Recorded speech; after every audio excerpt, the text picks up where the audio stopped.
Hello everyone and welcome to our Networks and Graphs in Wolfram Language webinar.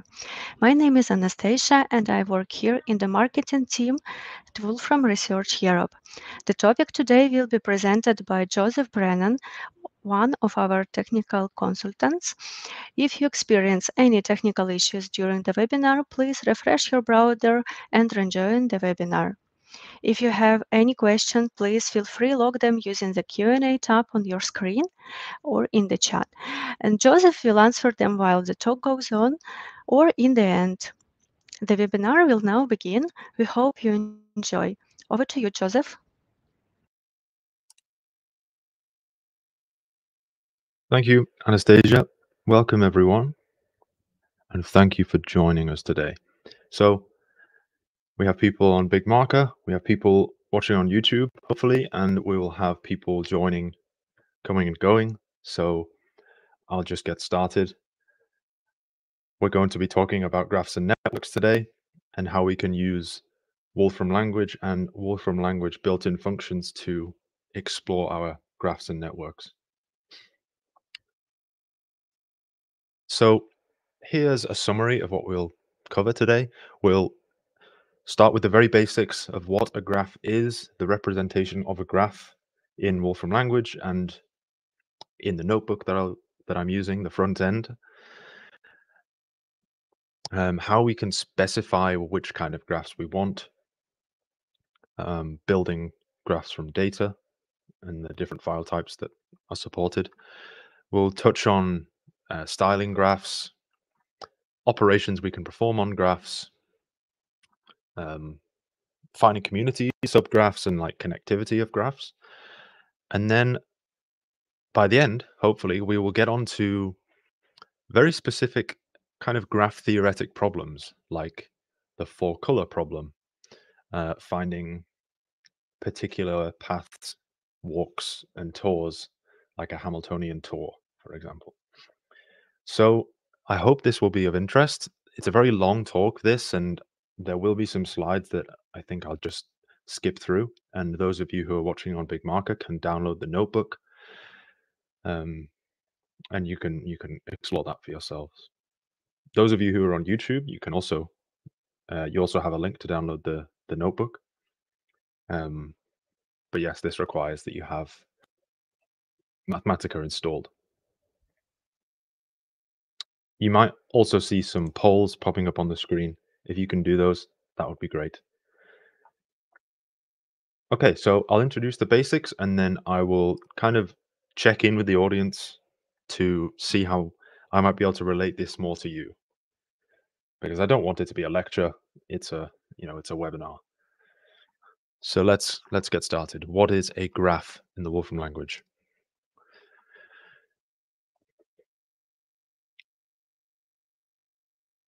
So what Wolfram language wants to do is take a graph, which is really just a collection of edges and vertices, and show that to us in a meaningful way. So that's all a graph is. Collection of objects sharing some form of relationship.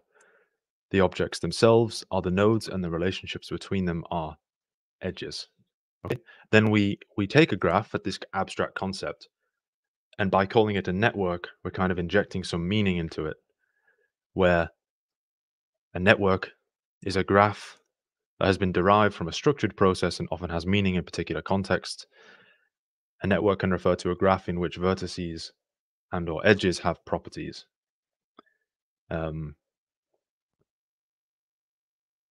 So in such a case, our vertices represent real things like, I don't know, an X account or an Instagram account. And then the connections, the edges represent whether two accounts follow one another. Then you get into like whether one account follows the other account, but the other account doesn't follow the first account, that kind of thing. You have these meaningful relationships. And a graph is often the best way to represent these relationships, especially when the number of nodes gets very large. Okay, so here's some examples of where graphs and networks are used. I mean, this could go on and on, but here are just some simple examples. Well, not simple examples, but it's a small sample. So in computer science, you need to take into account relationships between nodes when you're doing database design, data mining, and web mining. I kind of already mentioned social networks. In physics, which is my background, we can model phase transitions and lattices, that kind of thing, as graphs.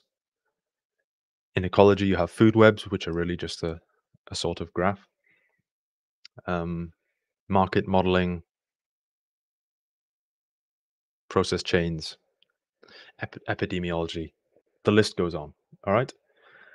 So hopefully we can find a use case for you here, and we'll look at why Wolfram Language is such a useful tool for doing this kind of modeling, let's say. Okay, let's have a look at this. You may have heard this a lot if you're familiar with Wolfram Language, if you go to a lot of these events, but the notion of symbolic objects and symbolic expressions. So an object that we call a graph object is a symbolic object, which, yes, it is composed of vertices, edges, maybe weights and styling options and stuff, but it is a raw atomic object. And that word atomic is important because there are these notions of atoms in the Wolfram language, and a graph is an example of an atom. Okay, so here's an example of a graph. You can see this is our graph here, some basic relationships between nodes. We can look at the input form of this and see that we have a head of graph, we have a list of vertices, and a list of edges, which are specified as to whether they are directed or undirected.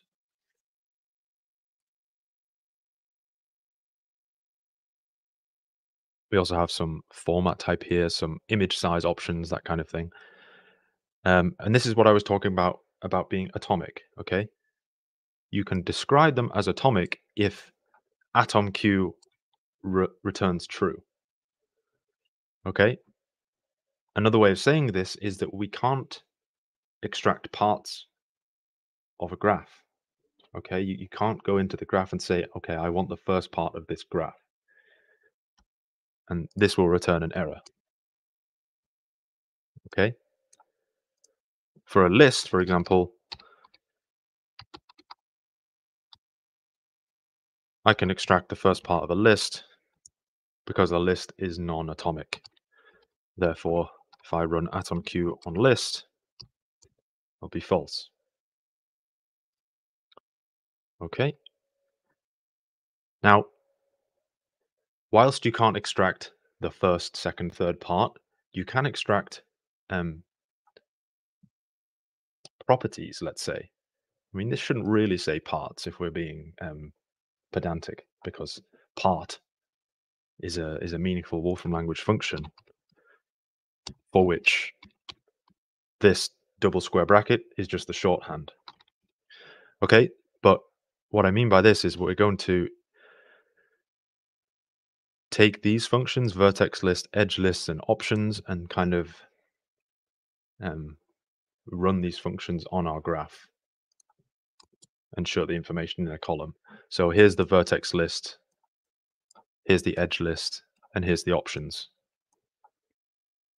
Okay, so we can kind of dig around and find this information, but that doesn't mean that the graph itself is non-atomic. Hopefully that makes sense. I want to show you a little bit just of how everything is communicating with one another. So if I just resize this and run it again, I have now kind of redefined this example graph. And let's look at the input form. You can see that the image size has changed. Okay, and then same here. So this information is kind of propagated through.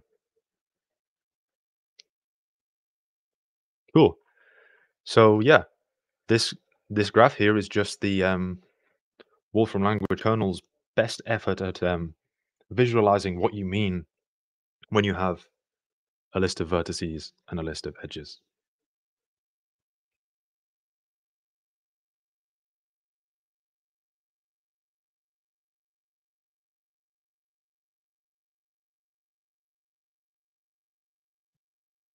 Other atomic objects um, include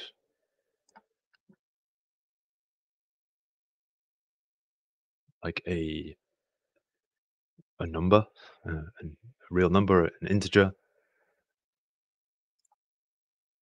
a string, and a symbol.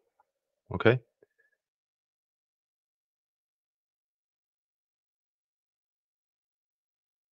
the kind of building blocks of the Wolfram language here. Okay, so let's move on.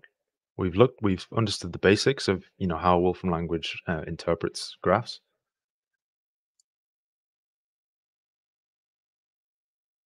and now we'll look at like how we can specify this graph ourselves. And we've seen a bit of this in looking at the input form of the graph on the previous slide. So I mentioned it has a list of vertices and a list of edges, but really you only need the list of edges because if you have a list of edges, 1 goes to 2, 3 goes to 4, 4 goes to 5, etc. You've already kind of specified the vertices in that list of edges. Okay, so naming the vertices is superfluous.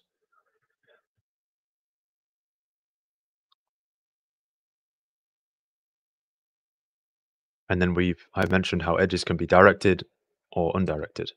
This is how we specify an undirected edge. You can see there's some kind of styling here to make this connection an undirected one. You can also just, instead of using the a bit long undirected edge function, you can use escape UE, escape, you get the same symbol. Same with directed edge, which,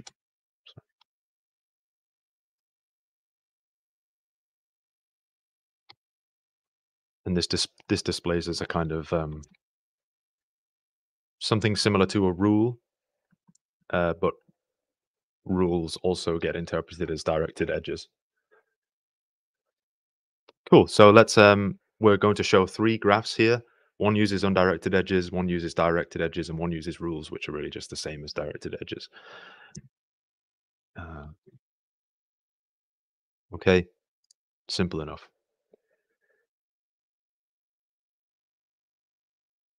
We can include both directed and undirected edges in our graph. Uh, what does it say here? 2 complementary directed edges are considered distinct from a corresponding undirected edge.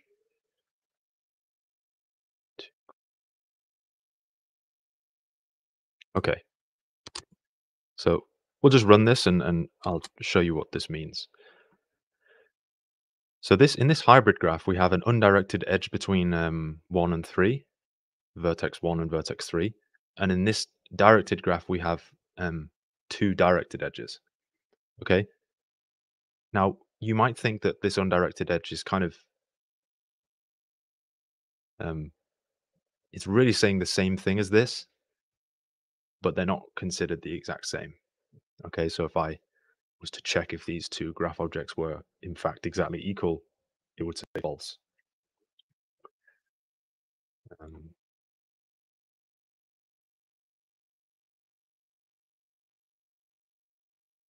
in fact, that's exactly what's next. Sometimes I get ahead of myself when I'm talking about these concepts. Any function ending in Q returns true or false. Okay. Now, as you start to program in the Wolfram language more, you might write your own code, which for which you might want like a true or false test. And you can actually follow the convention yourself by adding a Q at the end of your functions. And I think this is a big step in the life of a Wolfram language programmer to write your first something Q function. And here we're just checking whether a graph is directed. And in order to be directed, every edge must be directed. And here we have an undirected edge, therefore it returns false. Okay, right, moving on. Here we just have a list of rules between objects, and then we're going to plot this in a graph with some custom edge types and vertex types, I suppose. So someone actually asked, Peter asked, can edges be labeled? We will get onto how you can do that explicitly, because the labeling here is is happening inside this iconized object. If I uniconize it, you can see the labels. Oh, it's actually used a plot theme, which kind of styles it in a certain way. I can just undo and it iconizes the object again. So yes, they can be labeled. Uh, Giorgio has asked, what if a vertex is not connected with any other, but it is part of the graph? I guess in this case, we need a list of vertices. Yeah, good point. That is actually a good point. So what I said about vertex lists being superfluous would not apply if you had an isolated vertex. Excellent point.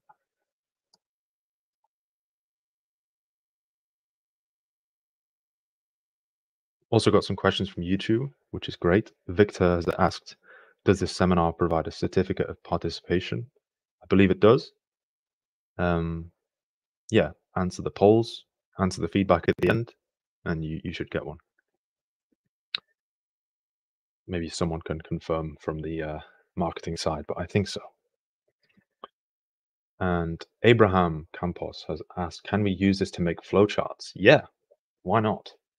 I mean, lots of software out there you can use to make flowcharts, but I see Wolfram Language as a perfectly good tool to make flowcharts with. All it takes is really a custom vertex styling, and then you can start to use the conventional shapes for different elements of flowcharts. I think inputs have a certain shape and questions like if statements, that kind of thing. So you'd have to do a bit of that yourself. I don't think necessarily we have any built-in like flowchart making tools, but yeah, yes, you can. And Rini has asked, how do we create a graph from a list of nodes and links, outputting only two nodes and the link between them, or three nodes and the links outgoing from them? Hmm. Create a graph from a list of nodes and links.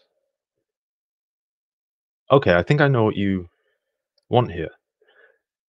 You kind of want the properties of one of the nodes um, instead of the whole graph. I think you want, like, based on the graph I just made, what is this node doing, and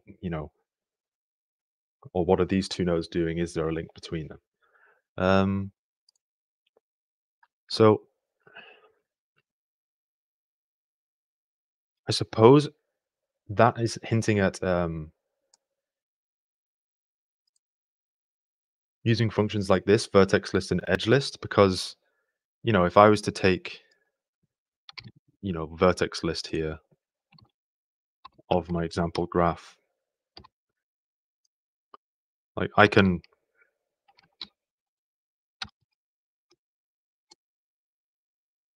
sorry, I can find like parts 1, 2, and 3 of this, and in a sense, I think that's what you're hinting at, really. So I hope that answered your question. Because here we're saying, okay, go inside vertex list of the example graph and tell us, um, well, this is just really telling us what the first three vertices are called.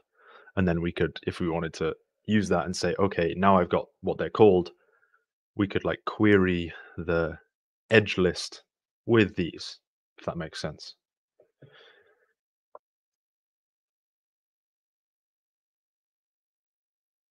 Uh, Atul has said, "Do you mean a null graph?" Maybe he's answering someone else's question. I'm not sure.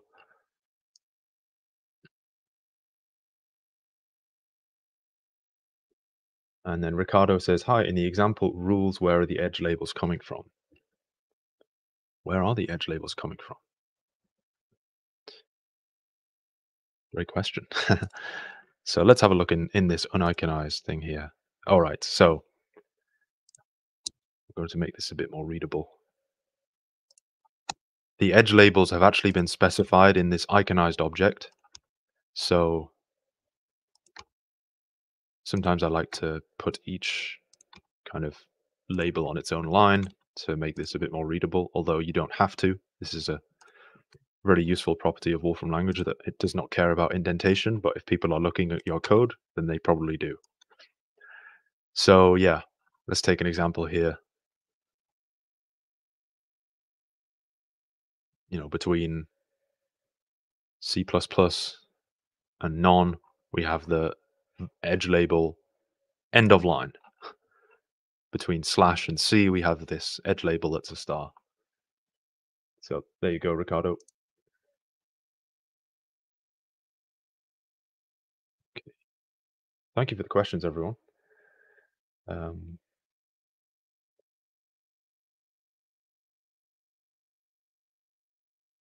Faster than light memes says hi.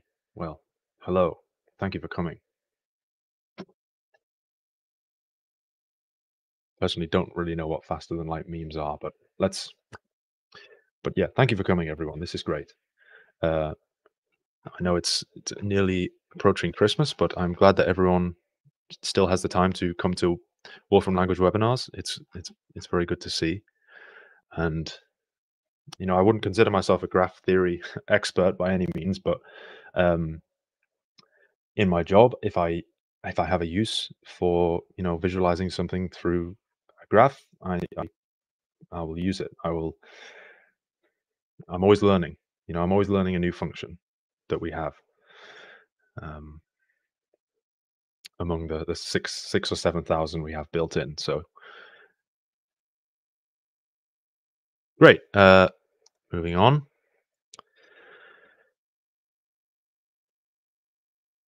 This kind of answers, I believe it was Giorgio's question before, that specifying a list of vertices in addition to edges allow us to have these isolated, unconnected vertices. And we can actually, as in this case, link a vertex to itself, creating a kind of self loop. All right. And this example is quite, well, it's quite abstract, but it just says that vertices can really be any expression, any symbolic Wolfram language expression. So here we have a graph, but one of the nodes of this graph is a graph. Another one of the nodes is a picture of the moon, and another is a string, and another is the number one. You know what I mean? So this the Wolfram language does not care. It is agnostic to what you want to put as its vertices or edge labels, really. Um,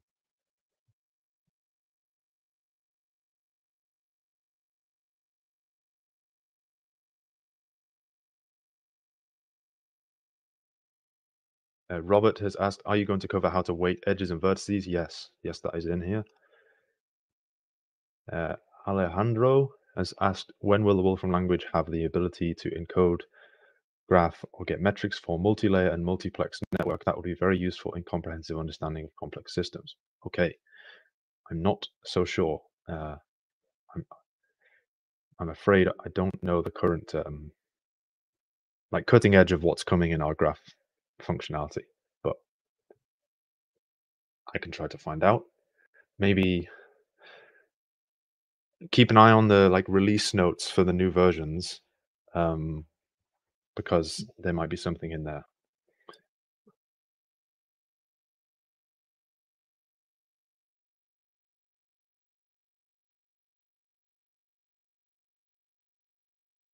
Barry asks, "I want to visualize in 3D the relationships between two separate graph objects that are each in their own 2D plane." Okay. I mean, we can make graphs in 3D for sure. We'll get onto that. Where the relationships between two separate graphs. I Without knowing the context of what those relationships are, I'm not entirely sure how to interpret this, but yeah, we can plot graphs in 3D, and we can connect graphs and do these kind of operations on graphs, which we will get to. Uh, I'm curious as to how do the people watching, how do you use graphs in your study or work? That would be great if you could put these things in the chat. I'm very curious to know because I mean, yeah, I gave a talk around 2 weeks ago about real world networks. Uh, so this one isn't about real world networks. It's really about kind of getting to the core of how we provide support for different types of graphs and different types of operations that you do on graphs. But still, I think it's good to know what the audience is interested in and like how you might be able to apply Wolfram language to your work. So, as someone requested, here we have weights, which we can specify using these vertex weight and edge weight functions. So let's just run this and have a look. We've also done some styling of the vertex labels and the edge labels, where the vertex labels have been given this option vertex weight. So here we're just saying, okay, label the vertex with the weight. Makes sense. Uh, if a vertex has a weight, you want to know what that weight is, so you might as well label it on the graph, okay? And then here's just some styling. So if we were to, take this out,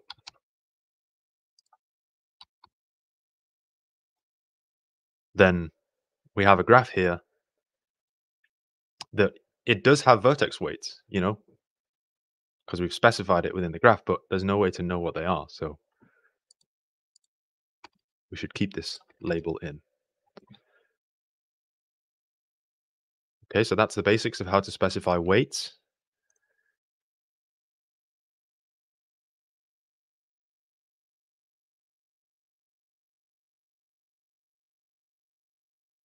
Okay, Jim F says, interested in graphs as applied to AI. Ricardo works in theoretical graph theory. Wow, especially planar graphs. Okay, awesome. Uh, Jerry Schultz says, I use graphs for function call relationships and class hierarchies in OO. I'm guessing that's object-oriented systems. And Barry, I believe he's informing me of the relationship between two graphs. So, um,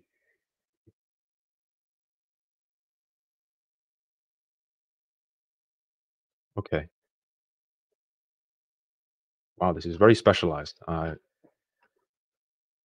Very grateful for this audience. So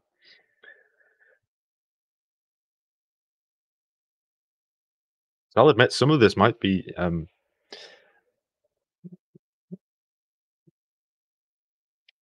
again, I don't really know how to pitch these talks sometimes because sometimes we have, new Wolfram language users, and sometimes we have experts. Now, you can still be a new Wolfram language user and an expert in something else, and maybe you're just wanting to apply Wolfram language to it. And I suppose for that type of person, what this talk should be is a way to convince you that the learning curve is not steep. Okay, I've always thought this about Wolfram language. You can learn a lot very quickly. You can get really good at it very quickly. And Sylvia has said, I'm interested in network theory and its application to economics and finance. Excellent. Right. Okay. So I remember first learning about graph theory at school. And one of the problem sheets we had one week was we had graphs printed out on a textbook page or something like that, and we actually had to, by hand, find the adjacency matrix for a graph. Okay, so adjacency matrices have a 1 if, well, a 1 at position ij if vertex vi is connected to vertex vj, and a 0 if they're not. Okay, so a bit of a boring task, I would say, to do this by hand. And what we're going to go through here is just the built-in Wolfram language functions, which really should mean that people don't do this stuff by hand, right? Especially as it scales up. Um, so we've got a very simple matrix here, and we're going to show it in matrix form. And then we're just going to find the adjacency graph corresponding to this matrix. Very simple. It's just a 3-node, 3-edge graph. And as you can see, it's symmetric. Okay, symmetric about the leading diagonal. This is just kind of converting back. So we have the graph, and now we're going to do the adjacency matrix of this adjacency graph. Okay, and then we also have to do the normal of it, and I'll explain why. Because this actually returns what's called a sparse array. Yeah, a normal of this, I'm just using the kind of postfix function application, converts it to a list of lists.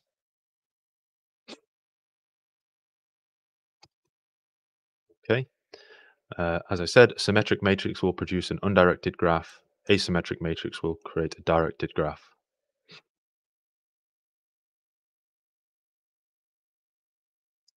Which kind of the directed, well, the asymmetric matrix may have certain elements that are symmetric, in which case you would have a pair of directed edges. Okay, look at this between 1 and 4. Where is this? So, yeah, here and here. This is symmetric, but because we have asymmetry elsewhere, we need a directed graph. Therefore, you need a pair of directed edges.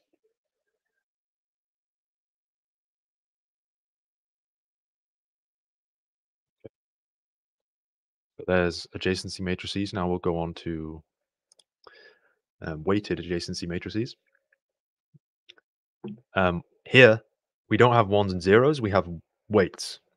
Okay, and whenever you have weights, you actually need to, instead of 0 representing a non-connection, you replace it with infinity. And you just need to think about that for a second.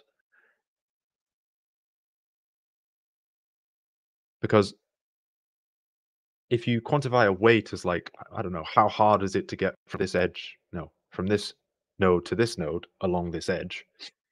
If there's no edge, it's infinitely hard. Okay? That's a nice way to think about it. So here we have our weighted matrix. As you can see, we have infinities along the main diagonal. Therefore, we have no nodes that are connected to themselves. Okay, let's see if it's symmetric. Yes, it is. Again, one of those Q functions. And then let's have a weighted adjacency graph that uses this weighted matrix. Here we are.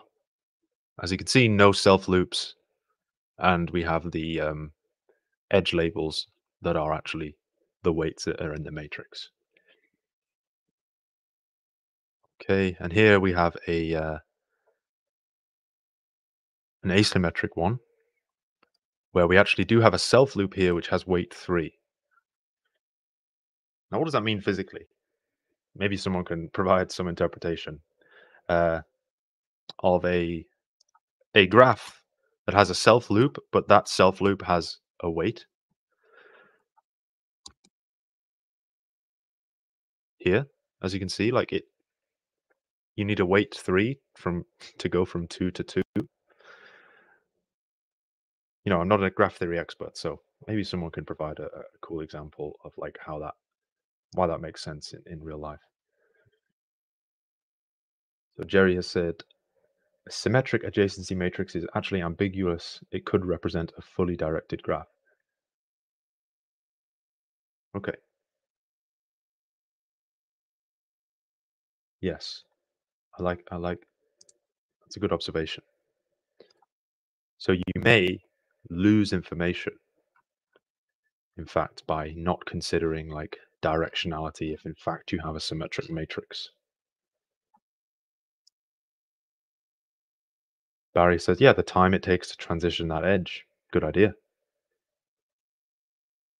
Excellent. Yeah. Thank you. Thanks, everyone.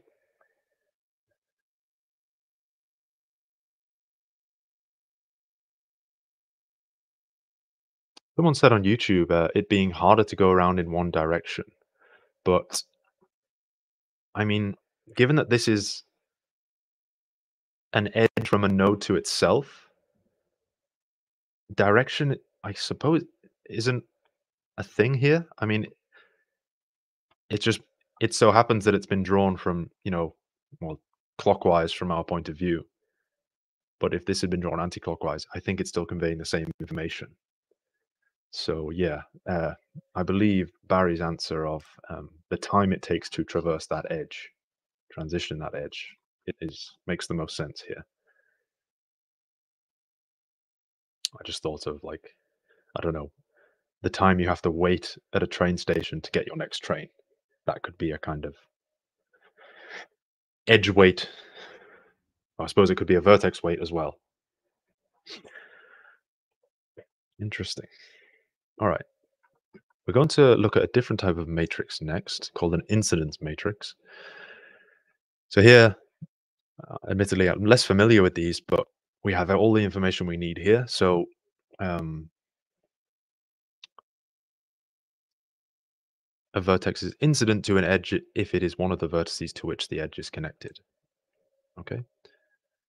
Uh, we have a row for each vertex and a column for each edge where we follow these rules. Okay. If the element of the matrix is 1, then we have an undirected edge, or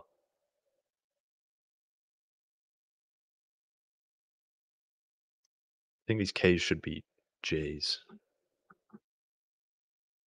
Yeah. You can see you have 1 or -1 depending on like the which way the direction is going. And you have 2 if you have a kind of self loop. And you have -2. Okay, so here we do have a directed edge from a node to itself. So I might have just answered my own question. So as before, we've got the same kind of interoperability of the functions here. We can just take the incidence graph of our matrix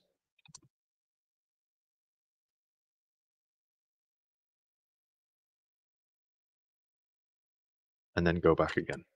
But I want to try something here. So here we have this element here is a 2,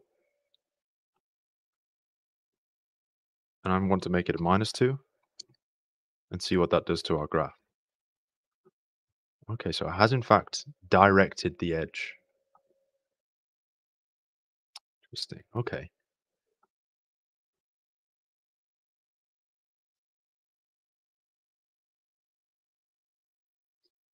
As you can see, I'm kind of, well, almost like a live discovery thing here. I mean, it's not groundbreaking discoveries, but it's discoveries that I often that I'll make on my own. In fact, about 5 minutes before the webinar started, I found out how to do this new thing involving typesetting, which we'll get to. Um, but yeah, I know Stephen Wolfram does these streams sometimes where he makes new um, rulological discoveries that may or may not be associated with the Wolfram Physics project. So yeah, we have access to this wealth of information and algorithms, and we might as well use it. So we've now kind of graduated from the very basics of how to represent a graph in a matrix, how to specify a graph, and like how to label a graph, etc. Now we're kind of going to go into the like the Wolfram knowledge base kind of thing. So named graphs or types of graphs. So here we're going to start with a table of complete graphs. A complete graph means every node is connected to every other node via an edge. Okay, I often like this example because we can have this thing called graph density, which I think is probably self-explanatory what it's doing. If I were to map it over this list, uh, because of the labels here, let's see if it works. Yes, it does. Nice. So the graph density of all of these complete graphs is 1 because every node is connected to every other node. Okay, you can see how that's like a measure of density. We also have named graphs. So this is an example of a Peterson graph. Okay, so this is a built-in function with its own documentation. Those of you who are, graph theory experts, you'll probably be well aware of this. Specialist rules of how to make this graph. And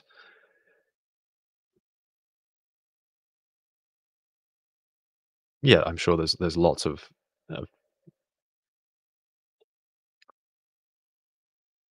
functions like this. But then we also have graph data. So graph data kind of calls on theoretical graphs, but that don't necessarily have their own function. Okay. I'd kind of like to see which other kind of graphs we have. So I'm going to do this, which this is getting all functions that end in graph. So here's our Peterson graph. Yeah, you can see, you can kind of pick out the ones that are named after people, let's say. Some of these we've seen already.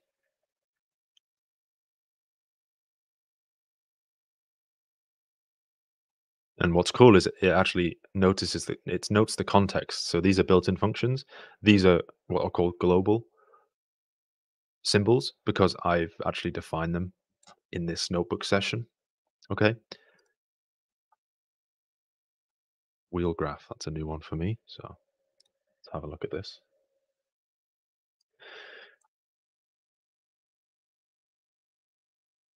A wheel graph of order n is a graph formed by connecting a single vertex to all the vertices of a cycle of order n minus 1. Okay. In these webinars, I do tend to, a lot of the time, pull up the documentation. And I think that's important. It's important to know how to go from code to documentation to, what mistake did I make here? Let's check the documentation um, and fix it. I really like our documentation. Maybe I'm biased. If anyone has any issues, I'm open to hear them. And, maybe I can make some suggestions. But with the new LLM integration we have, I think the whole notion of checking documentation is going to be a thing of the past. Now, maybe that's a bit of an optimistic claim, but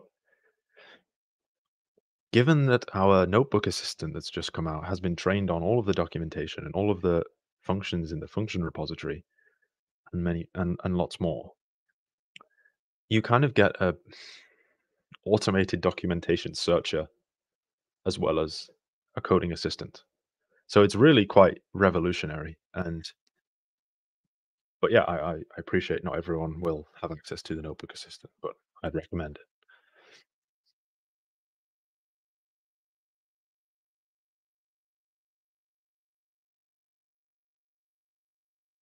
Nathan has asked, is there a function that could produce a graph out of another one by taking its dual?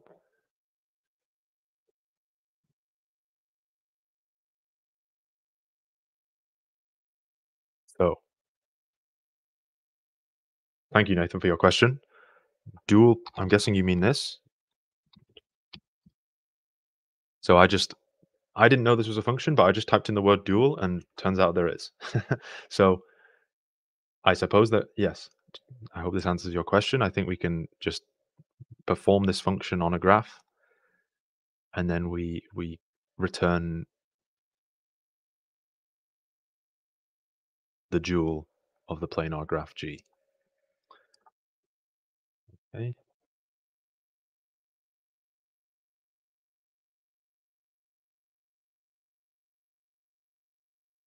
Can the Peterson function be applied recursively so that one can have a three-layer version of the Peterson graph? Hmm, good question.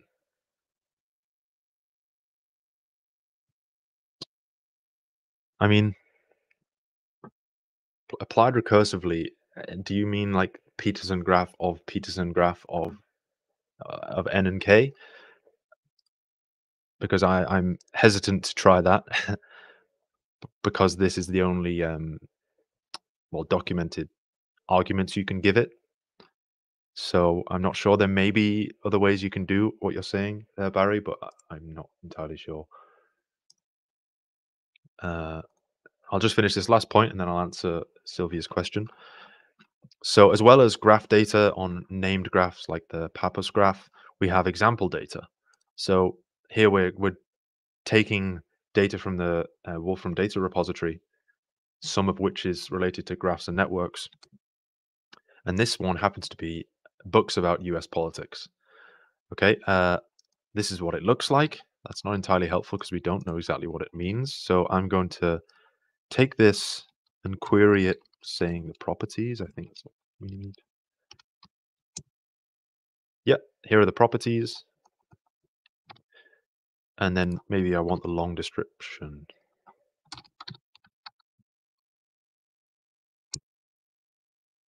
Here it is. Edges between books represent frequent co-purchasing of books by the same buyers. Vertex property classification indicate whether they are liberal, neutral, or conservative. Okay. And that previous webinar, Real World Networks, it really went in on examples like this, maybe less political examples than this, but um, yeah, it went in on those real world networks and then did use some information and insights from them. Okay, and Sylvia asks, how is the AI assistant of Wolfram different from Wolfram Link in ChatGPT? Okay, so I believe you mean like on ChatGPT, you can pick the Wolfram, I'm not sure what to call it, like the Wolfram specific LLM, I suppose. Um, with our new notebook assistant, especially, that's been trained very comprehensively on our entire Wolfram ecosystem, let's say, and uses things like RAG, retrieval augmented generation. And yes, I think it would just be a much higher performing LLM than what you'd get outside of Wolfram. It's an LLM with Wolfram superpowers, so to speak. But yeah, thanks for your question.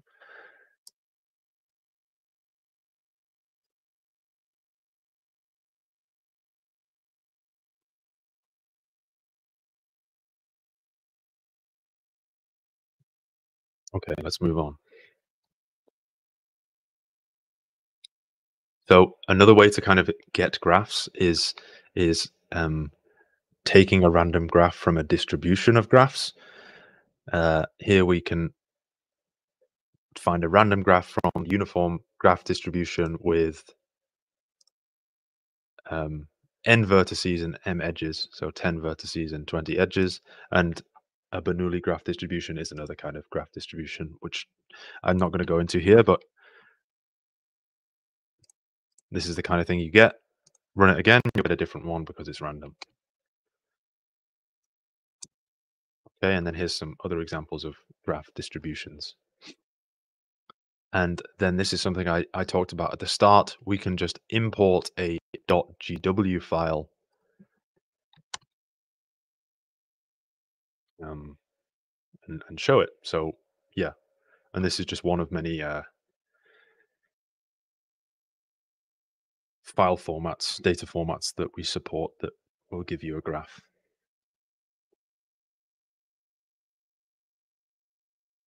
Okay, this is quite a cool example. Um, Using this function morphological graph. So here we're getting very high level in terms of our functions and our kind of declarative statements saying, I want the morphological graph of. So there'll be lots going on under the hood here. But what we do is we take an image and kind of prep it by using these functions pruning, thinning, binarizing, color negating, and deleting the small components of this image. And this is what we get. And then we essentially use morphological graph of this result. Like really, this is the only thing we've done here, but we have added some little styling things where we want this picture of a traffic light at each vertex. Okay, and there are a lot of edges, so this is what we get. But this has happened in seconds, right? We've gone from a kind of map image of Champaign, Illinois, where the US Wolfram HQ is. And yeah, this is what we've got out of it, where we just use this binarized as like a stepping stone to the final result. Okay, I'm going to skip this stuff on appearance because I think I've already covered it. Uh, Really, you're just learning about how to do style wrappers around things to get custom styling. I think it's quite self-explanatory, and I think we have more interesting stuff, and I don't want to waste our time. So, um, yeah, you can look at this yourself if you have the notebook. Lots of different color themes, etc. And then we've already seen how to label edges and vertices. This is just if you want custom labels, you use this labeled function.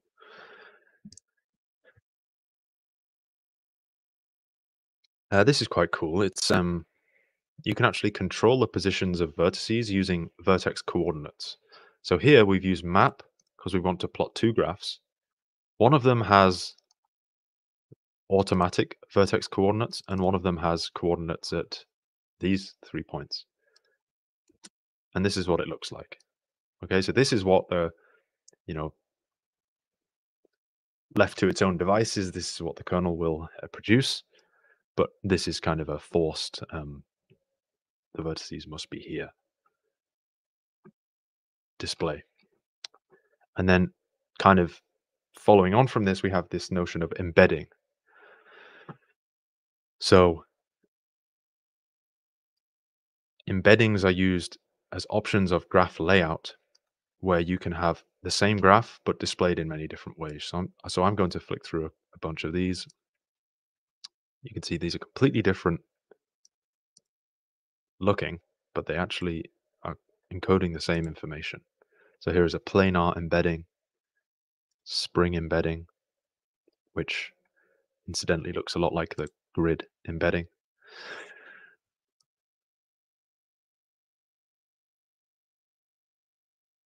So, I mean, you could linear embedding. This is one I can kind of infer the meaning of. It's put all the edges on one line. Okay, but the others I'm not sure what's going on. Certain embeddings have useful intrinsic properties. Spring electrical embedding attempts to match the lengths of edges to their corresponding edge weights. Oh, cool.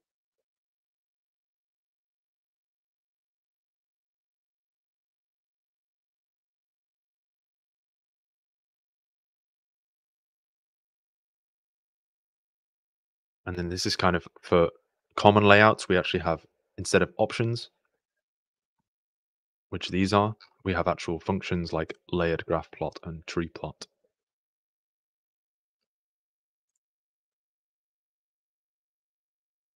Again, this is more styling information, but I will mention this. So we've seen the Peterson graph by now. So here's the Peterson graph with some custom styling. You know, we have these white disks with the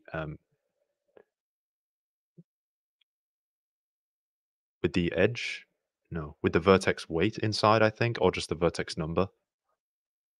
Yeah. And then if you wanted to do operations on this graph, like find a spanning tree, it inherits those options. And then if you want to style the edges red, it's also inherited the options, but you can actually change the styling. So this is one of those kind of subtle things, but it's really useful. And then someone mentioned the 3D graphs. It's a nice interactive way to look at these things. You just use graph 3D. You can also give it kind of a list of lists here.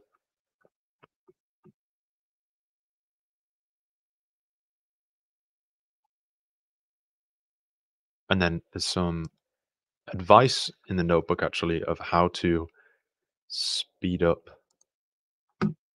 the process of generating these. Okay.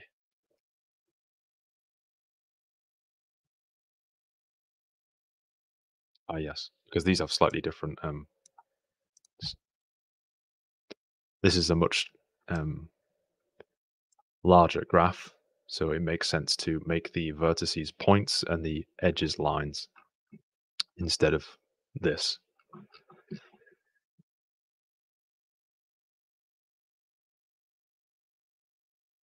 Ricardo says, is there an easy code for toggling the layout as in these examples? Do you mean like, is it easy to change the layout? Yes. Let's, because I did touch on it. Let's go back. So let's go under the hood here and see what's going on. So these embeddings are just what we say the graph layout should be. So let's take this one. Let's take this piece of code. Let's kind of take out the bits we need, and then, I don't know, let's pick one of these. Linear embedding.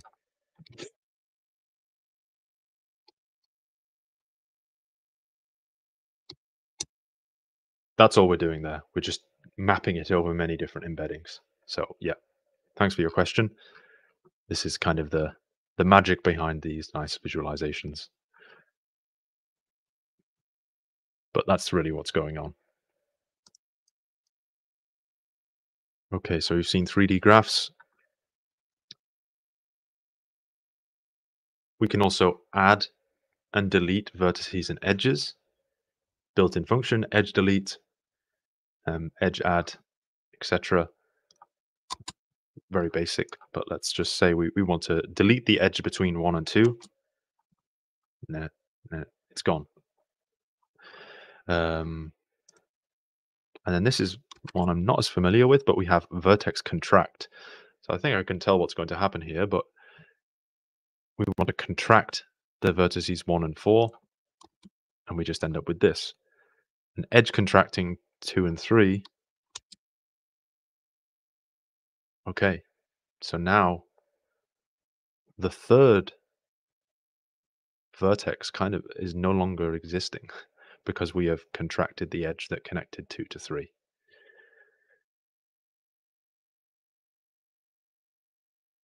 Okay, and these are the operations that I wanted to talk about before. You know, we've seen how you can find the dual planar graph of something. Uh, it's a lot of functions like this, right? Simple graph. A graph is only simple if it has no self loops. So this would remove the self loops. Reverse graph reverses the direction of all undirected edges. Okay. Directed graph converts all edges to directed edges, and this does the opposite.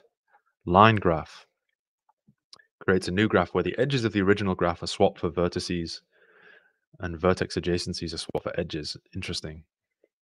This is a kind of a tricky one to imagine, I think. I do have the documentation ready because I was trying to picture it in my mind earlier.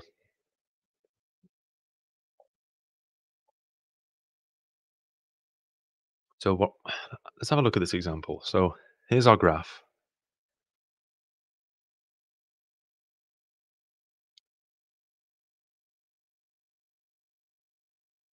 So these two vertices in the new graph, the line graph, are adjacent because their edges are sharing a common vertex. Hopefully you can see that.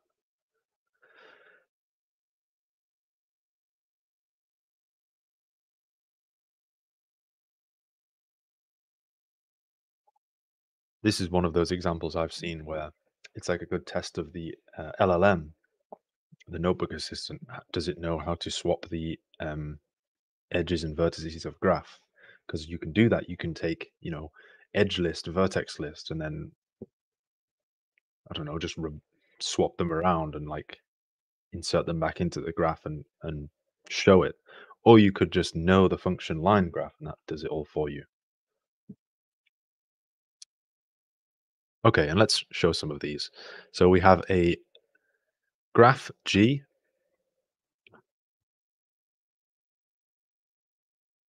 and here is the simple graph of G, the reverse graph of G, directed graph. You can see it's replaced this loop with two self loops that are directed.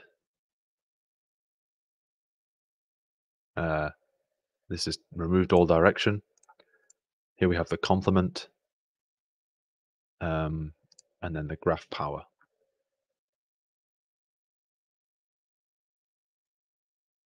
So line graph isn't actually in here.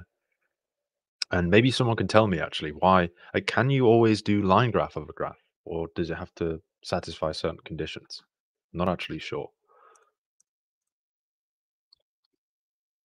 The way I was checking this myself is I actually found out this new typesetting thing because we see this graph G here, and the G is kind of written in what's called I think it's double struck. Yeah, double struck G. Oh dear, capital G.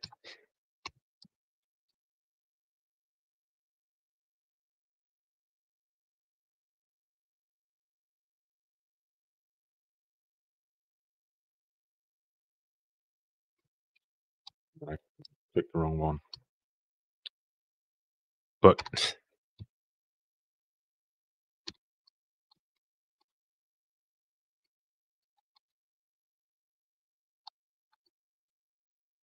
here we go. So here is our graph. And here is how to get this nice typesetting. If you're a mathematician, you work with, the reals, the real numbers, the complex numbers, and you want to write it. You want to define your variables and symbols accordingly. This might be something of interest to you. But yeah, if I do line graph of this, I actually get an error. So I'm open to people to tell me why this is perhaps.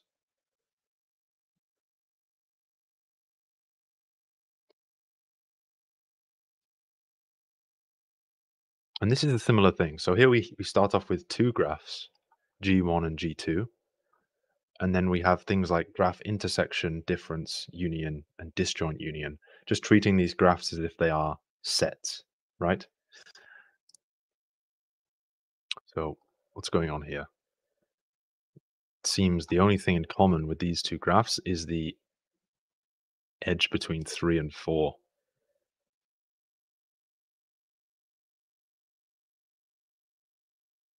Ricardo says, yes, you can always compute the line graph of a simple graph, and there is a theorem that characterizes which graphs are obtainable as line graphs of some graphs. Awesome. Thank you.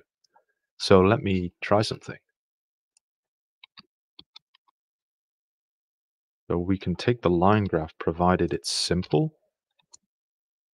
Hmm.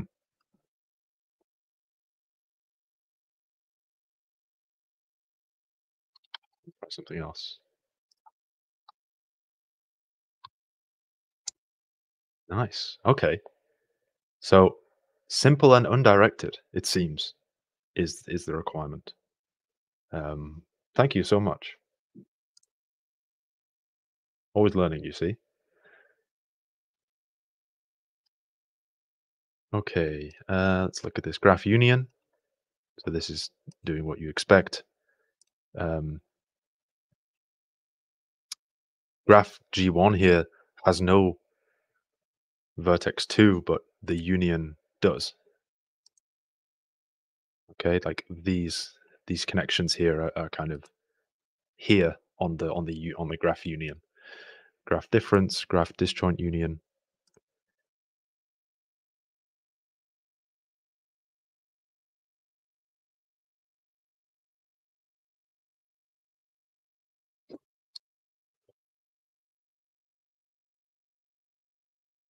And Boolean graph can be used more generally to apply any Boolean operator to two or more graphs.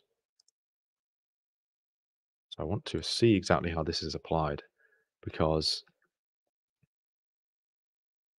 okay, so you actually use Boolean graph as the wrapper and then the kind of Boolean operation as the first argument, and then your graphs as subsequent arguments. Interesting. Just going to look at the, yeah, okay. Gives the Boolean graph defined by the Boolean function b func on the graphs g1 to n. Okay, so there's no limit here. You can do g1 all the way through to gn. Here we just happen to have two.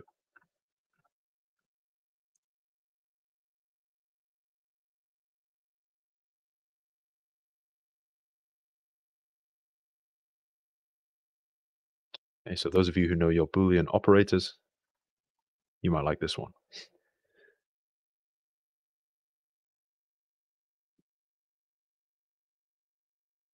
Okay. We're about 22 minutes left, so pretty happy with how far through this we are.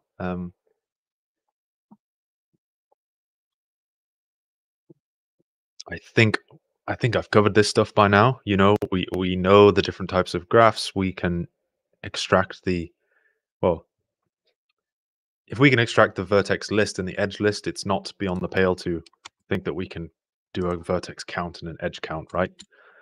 Um, so we've seen all of this so far, and then here's just some more Q functions which return true or false depending on the type of graph it is. So this graph is complete and simple.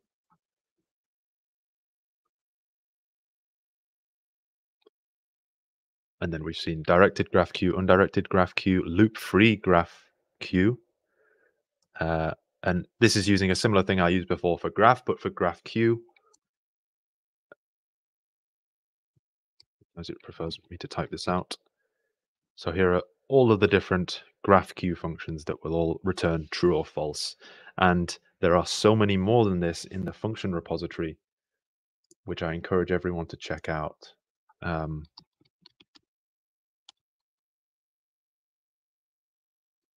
I see new ones contributed every week, honestly. And if anyone is watching who contributes these, then thank you. I think it's great. It's a great way to, I don't know, bring a bit of a, well, allow everyone to contribute to the Wolfram language. So where am I going here? Graphs and networks. Here's the function repository categorized as the graphs and networks. And then I can sort by date. So these are the, like this one was contributed last week, for example. Um, Here's a periodic graph Q, just what I was saying last 3 weeks ago by Alejandro.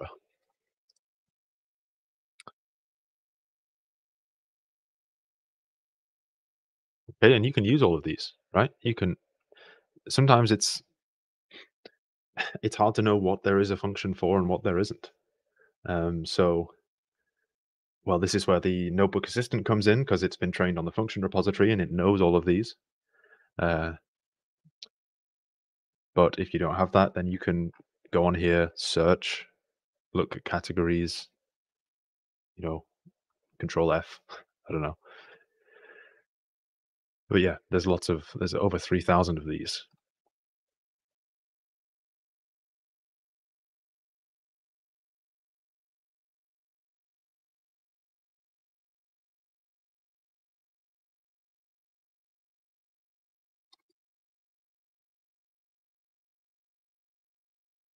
And then this is just showing us the properties that we can query on a this particular graph data.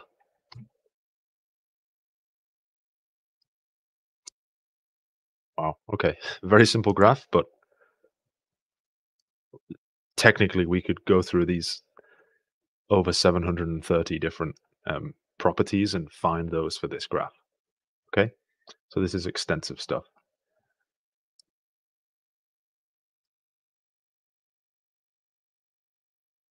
Harry Butler says a Wolfram engine saves me decades of programming. I use Python, but the versatility of Wolfram engine far outclasses it. Well, I happen to agree. Thank you very much for saying that. Yeah.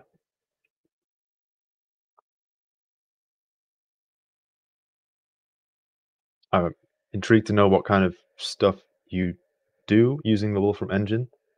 Um, yeah, Monica on YouTube says, didn't know there were so many kinds of graphs. Well, me neither. uh,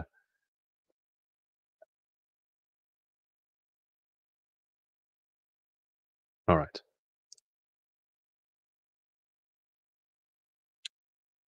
Here's a fun one. Testing whether two graphs are isomorphic. And it's kind of funny because I think everyone has some familiarity with this.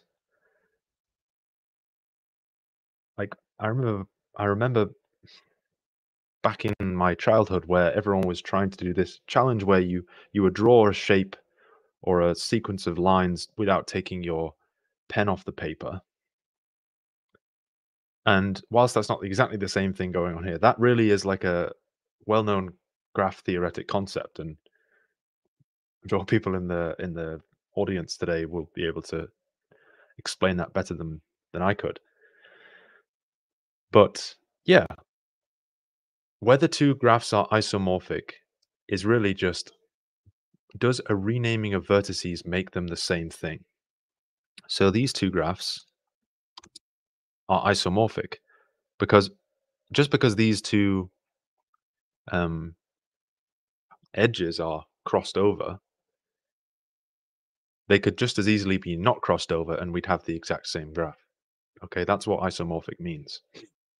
And then not only can we just check for isomorphism, we can find the isomorphism between two graphs, and this gives us a vertex renaming. Okay, so here we've just, as you can see, it's exactly the same up until vertex 7 and 8, where we just need to swap them around.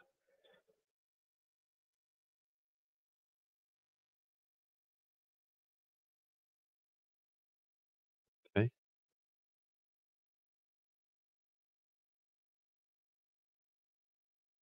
In a similar way, if you might want to find the connectedness of a network where vertices vi and vj are in the same component if there is a path from vi to vj. Okay, so here we get a list. Yeah, this graph here, you can see that, let's say this is 1, 3, 5. there are no connections between this and 2, 4, and 6. They each make up separate connected components. And then this works slightly differently for directed graphs because we're kind of um, by making the graph directed, we're kind of not allowing certain components to be connected because there is no directed path from to another. And then this is using this really useful function, highlight graph, which I used a lot in my real world networks talk. Because not only like it's so useful because you can tell it what to highlight. It's not like it's not as if it highlights um, the same thing every time. So here we just give it the graph.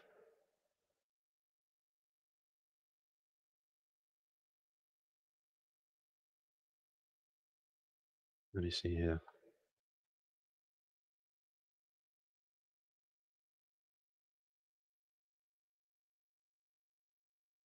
Oh, if we look at the documentation, I think what we're doing here is an example of uh, the second use case here, where we have the graph G, which is our weighted adjacency graph, but then we highlight using the symbolic wrappers uh, WJ, which are the connected components.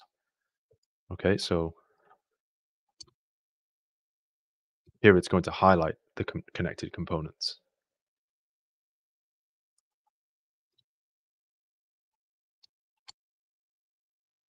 Okay, so here it's all connected, but we can look on the documentation for some kind of cooler examples of highlight graph. Uh, and you can look at the recording of the advancing, not advancing, real world networks, analyzing real world networks on YouTube if you want to see more of this.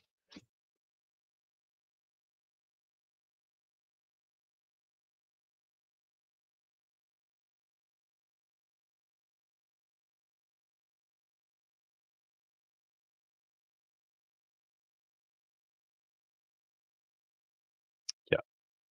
So here it's we've specified that it should highlight the subgraphs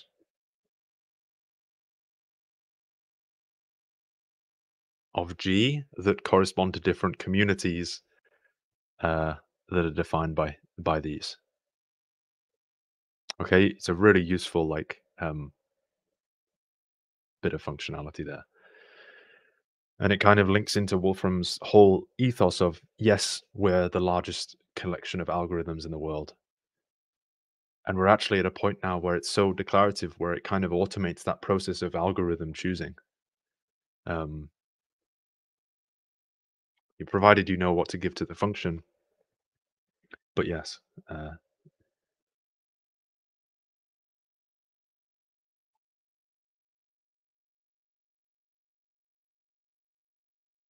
yeah, sometimes you need to know what to give to the function. Sometimes it just automates that. Um,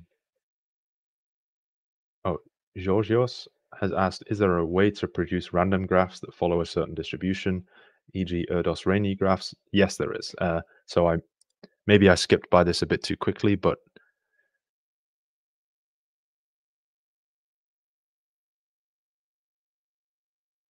it's here somewhere. um,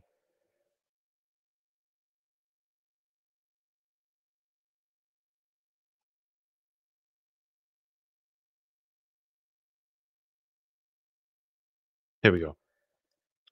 So yes, this is an example of a graph distribution which keeps edges when you like flip a coin with probability p. I believe it's these that are called. It's another word for Erdos-Renyi graphs, but I might be wrong. But yeah, this is what you want, Giorgio.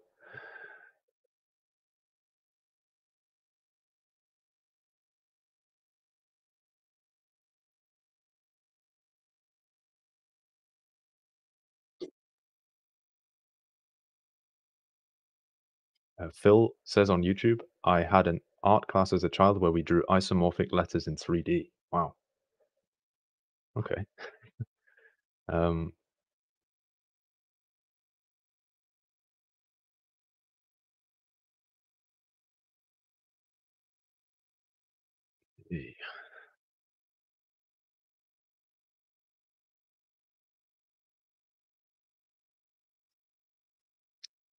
yeah, so I think I was just about here, um, where this is playing on the idea of edge weights and then finding distances from those. But I think I'll move on to make sure we can get through to the end. This is a way we can force graphs to be displayed if in fact they are very large and they just kind of appear in this summary box. So we have to use graph plot on this to force it to display fully. There we go.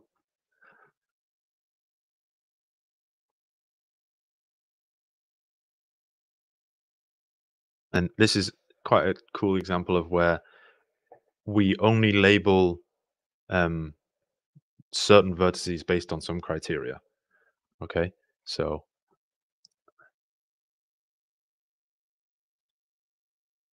this is from the example data repository of Euclid's elements, and I believe we're only labeling the graph provided it has degree. Um,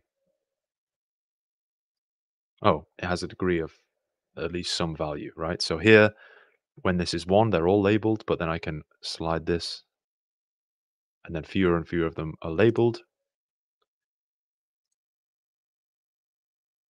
And then well, if we slid this up to the maximum, we would end up with only one um, labeled vertex.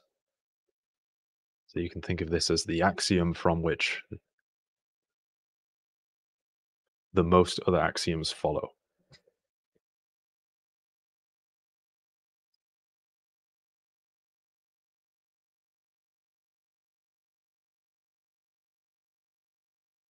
Okay, I believe this word rules function has been defined elsewhere, but this is an example, quick one, of how we can use community graph plot to find like clusters within a graph. Um,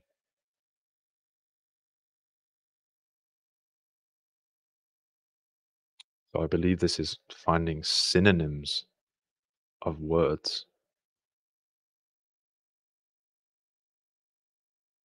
Mm,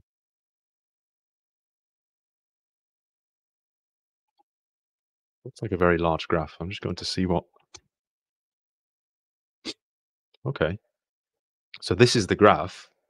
Communities are quite easy to identify in this, and like community graph plot just makes them a lot more obvious.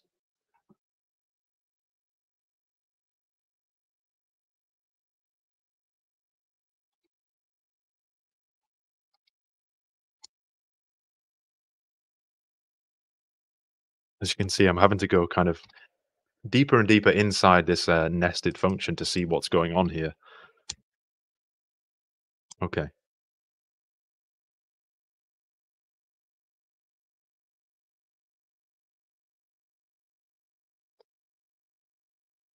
Okay, so it's really just finding similar words, and the similarity is represented by an edge in the graph. Again, highlight graph, we can highlight the communities in different colors.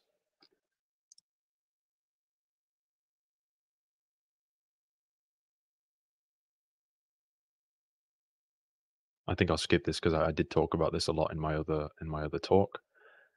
Um,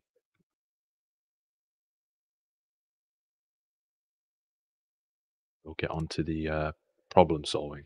So yeah, I really don't have that much time left. So we can we'll focus on this one.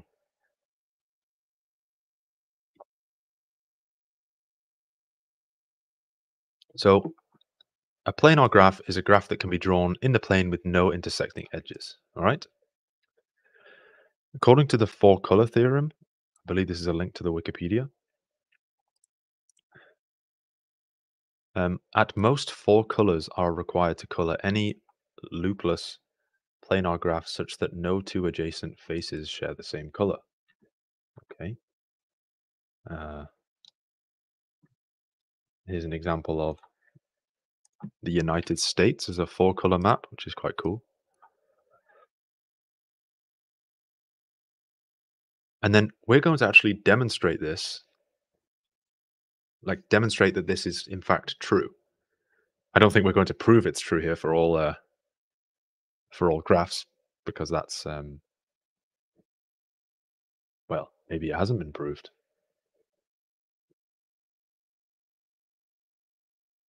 It is a theorem after all. Um,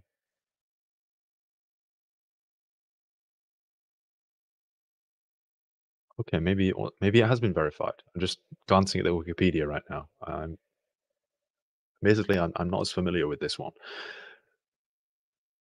but we'll be demonstrating that it's true for a certain case here. So we define a mesh using this function Delaunay mesh, and then we want to make the mesh connectivity graph of this mesh. Okay, this is using random reals, so we can run it again if we want a slightly different one. Okay, this faces and colors symbol, we're going to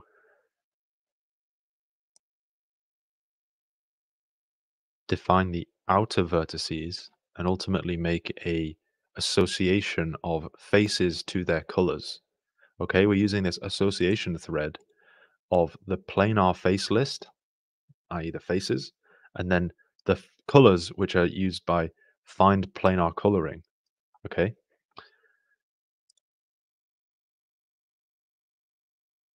When we're making sure that we select vertices that are the outer vertices. Okay, cool. So as you can see, these three vertices represent a face. Okay, 0, 1, 0, 3, 0, 6. You can think of that as a kind of triangle. Maybe it's this one.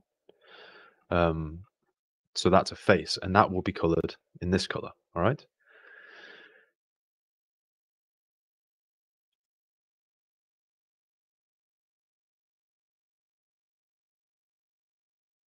And this is just a note here that planar face list includes the outside face, the region outside the outermost vertices.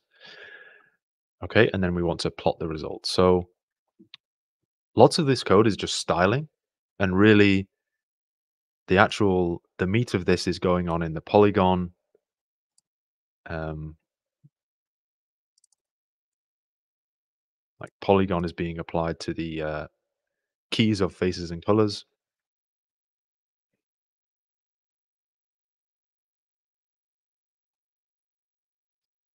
But yeah, the main thing I want you to understand is what's going on here. And a lot of the hard work is being done by these new functions, planar faceless and planar coloring. So let's plot the result. There we go. Where it's nicely been labeled with 3 colors. So it actually only needed 3 colors for this. So we could go back, make a new graph. Well, let's do it. Completely new graph. We'll define a new faces and colors, and we'll run this again. Okay, so it still only needed 3 colors. So yeah, I mean, if you have the notebook, you can have fun with this and see how complicated a graph you can generate. I haven't really used these functions before, Delaunay mesh, but yeah, if you're more familiar with this, or even if you're not, you can play around with these parameters and see what you can generate here.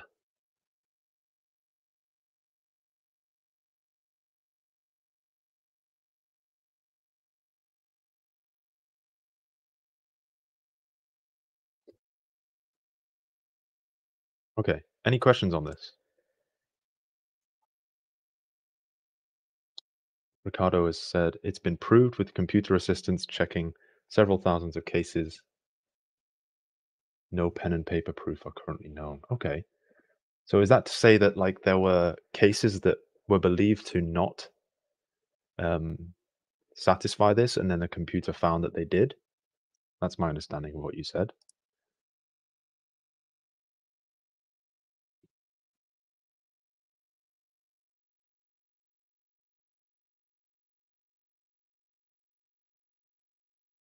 The Apple-Haken proof proceeds by analyzing a very large number of reducible configurations. This was improved upon in 1997.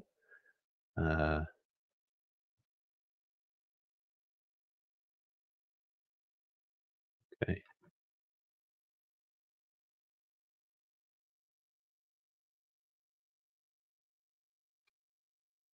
Okay, mathematicians boiled it down to checking thousands of cases, then had a computer check them all. Great. Thank you, Ricardo. This is really helpful. But yeah, that's the only problem we'll have time to solve today. If you have the notebook, you can look at some more of them. Vertex coloring, edge coloring, finding walks, paths, and tours, cycles, traveling salesman problem. This is a classic. I talked about this flow networks last time. But yeah, I did think I wouldn't get through all of the examples today.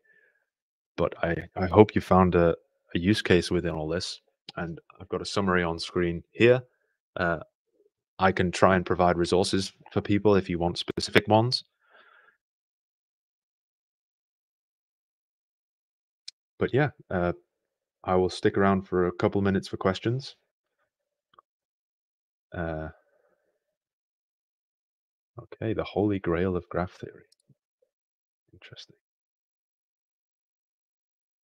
While I'm waiting for questions, yeah, feel free to go. Thank you everyone for coming, but I will leave the QR code up for the next webinar in 2 days. Robert Ryan says, they only saw the real world presentation on YouTube. Is there a way to get the notebook? Yeah, we can be in touch with you and send you the notebook if you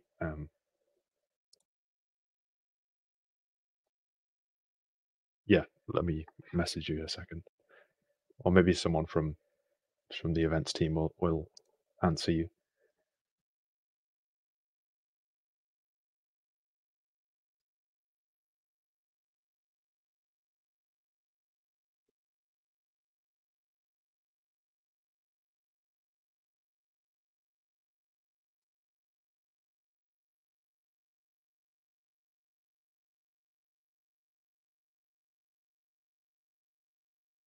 So I believe if you go onto the YouTube link for that previous webinar, or go onto the description, and then you'll be able to find the link for the notebook. Uh, yeah, thank you very much, everyone. I'll probably end it there. Thanks for coming. Happy Christmas, everyone. And I will see you in the new year for a new webinar. All right, bye.